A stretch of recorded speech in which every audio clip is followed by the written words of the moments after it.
आज हम क्या सीखने वाले हैं? जैसे कि आप देख रहे हैं ये सारे एक डेस्कटॉप कंप्यूटर के पार्ट्स हैं। तो आज हम सीखेंगे, पर उसके पहले मैं कहना चाहूँगा कि इस पूरे डेस्कटॉप कंप्यूटर में 3 भाग होते हैं। एक है इनपुट डिवाइसेस, एक है आउटपुट यूनिट और तीसरा और सबसे महत्वपूर्ण भाग सीपीयू यानी सेंट्रल प्रोसेसिंग यूनिट। अब इनपुट यूनिट ये है कि जिससे हम डेटा देते हैं अंदर और वो जो सीपीयू है वो प्रोसेसिंग करेगा, और आउटपुट यूनिट ये है कि हम जो प्रोसेस हुआ डेटा वो हम देख पाए, वो ही है आउटपुट यूनिट। और सीपीयू तो खैर यही है, ये बड़ा वाला डब्बा है, तो इसे सेंट्रल प्रोसेसिंग यूनिट कहते हैं। जैसे कि एक कंप्यूटर का दिमाग है, हमारे जैसे दिमाग में होता है कि हम काफ़ी सारी चीज़ें सोचते रहते हैं, करते रहते हैं, तो वैसे ये भी काफ़ी सारी चीज़ें करता है और ये कुछ जगहों पे प्रोजेक्ट करता है या दिखाता है, और वही एक मॉनिटर काम करता है। ये जो भी दिमाग सोचता है उसे ये प्रोजेक्ट करता है और हम सामने बैठ के इसे देख सकते हैं। तो ये आपने बताया एक ये सीपीयू हो गया और उसके बगल में जो मॉनिटर रखा हुआ है ये आउटपुट, एक प्रकार का आउटपुट यूनिट। हाँ है। और भी किसी प्रकार के आउटपुट यूनिट्स होते हैं? हाँ, वैसे तो होते हैं। जैसे अभी फिलहाल तो हमारे पास है नहीं, लेकिन प्रिंटर एक आउटपुट यूनिट होता है, और काफी और भी है हमारे पास। जैसे कि एक स्पीकर है, तो स्पीकर भी एक आउटपुट यूनिट ही है, और हम जानेंगे स्पीकर के बारे में आगे। और ये मॉनिटर के सामने जो अक्षर लिखे हुए हैं, छोटे छोटे बटन्स हैं, ये क्या है? ये वैसे एक कीबोर्ड है, तो यहाँ पे हम टाइपिंग कर सकते हैं और हम जो भी लिखेंगे वो इस मॉनिटर में दिखेगा, क्योंकि इस कीबोर्ड में से सारा डेटा इसमें जाता है, ये दिखाता है, ये काम करता है और ये इसे दिखाता है, इस पे मॉनिटर पे दिखाता है। तो ये कीबोर्ड एक प्रकार का इनपुट डिवाइस हो जाता है। हाँ, ये एक इनपुट डिवाइस है। और उसके साथ साथ एक छोटा सा कोई चूहा जैसा एक है, वो क्या है? अरे चूहा नहीं, ये भी एक तरह का इनपुट डिवाइस ही है, ध्यान से देखिए। तो इसे माउस बोलते हैं। तो माउस एक तरह से एक प्रकार का हाथ जैसा होता है कि हम जो भी हिलाएं वो हमें मॉनिटर पे दिखेगी, और हम कुछ भी चीजें क्लिक कर सकते हैं। जैसे कि इसमें बटन्स है और स्क्रॉल है, तो इससे हम ऊपर नीचे घूम सकते हैं और काफी और चीजें कर सकते हैं जो हम आगे जानेंगे।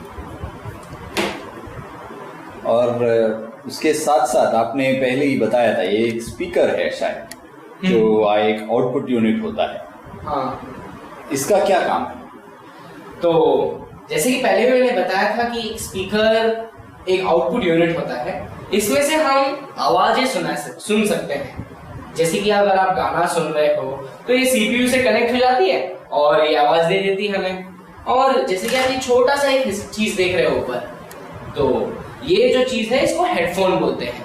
और हेडफोन में क्या है कि आप सीधा अपने कान पे ही लगा के आप गाने सुन सकते हो, आवाजें सुन सकते हो, और इसमें एक छोटा सा माइक लगा हुआ है, यानी आप जो भी बोलोगे वो सीपीयू रिकॉर्ड करेगा और आपको फिर से इसी स्पीकर के द्वारा आपको वापस सुनाएगा। तो ये है हेडफोन का काम। तो इसमें जो माइक्रोफोन आपने बताया वो एक इनपुट डिवाइस होगा। हाँ, इनपुट डिवाइस है। और ये वो स्पीकर के सामने एक छोटा सा डब्बा जिसमें एक डंडा लगा हुआ है, ये क्या चीज है? ये एक मोडेम है, एक इंटरनेट मोडेम। तो ये वैसे तो इस चीज से हम इंटरनेट एक कंप्यूटर में ला सकते हैं। जैसे कि इंटरनेट है कि हम किसी भी दुनिया में किसी भी प्रकार की चीज हम ढूंढ सकते हैं, या किसी भी चीज के बारे में हम जानकारी पा सकते हैं, वही है इंटरनेट। और ये एक चीज है जो उसे लाने में हमारी मदद करेगा।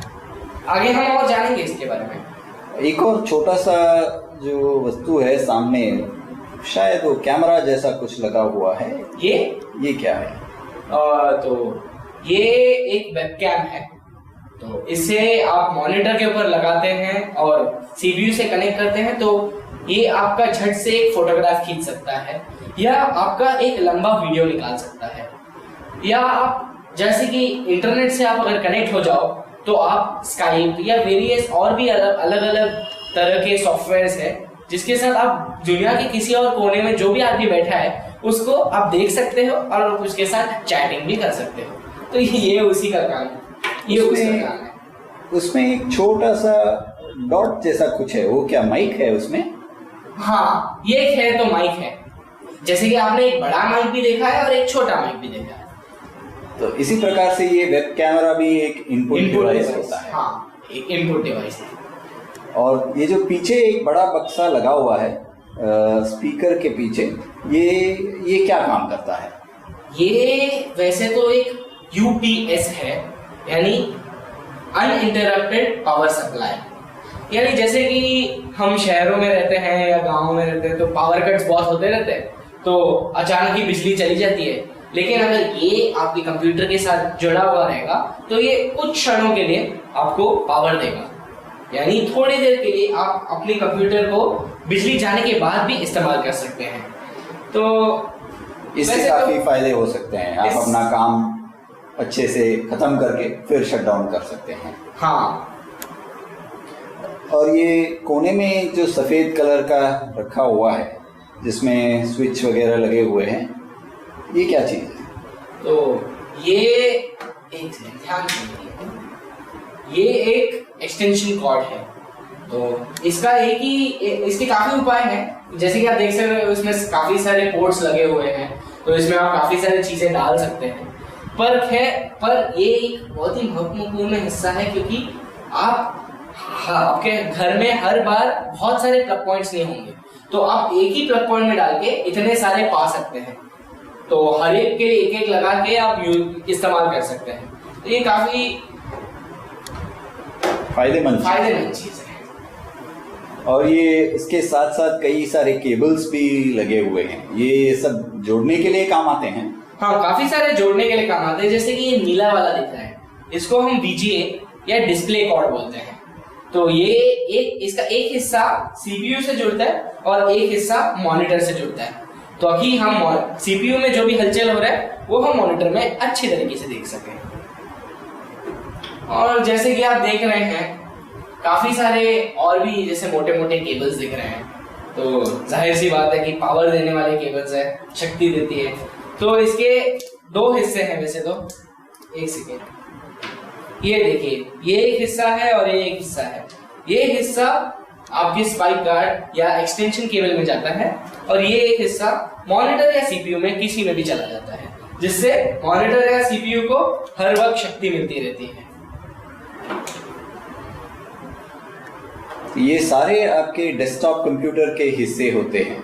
अब ये CPU जो है, और भी प्रकार के CPU भी आते हैं इसके? हाँ, वैसे तो और भी प्रकार के CPU आते हैं। ये एक नॉर्मल डेस्कटॉप कंप्यूटर है। आजकल के जमाने बहुत आगे बढ़ गए हैं, तो सब कुछ इसी मॉनिटर के अंदर दबा हुआ आ जाता है, तो इसको ऑल इन वन PC कहते हैं या मैक करके भी बोलते हैं। तो काफी ऐसे PCs आते हैं, या छोटे छोटे PCs भी आते हैं, जैसे उसे लैपटॉप बोलते हैं, या जो आप हाथ में लेके जा सकते हो उसे टैबलेट PCs भी कहते हैं। तो उनके बारे में भी हम जानकारी पाएंगे और आगे थोड़ा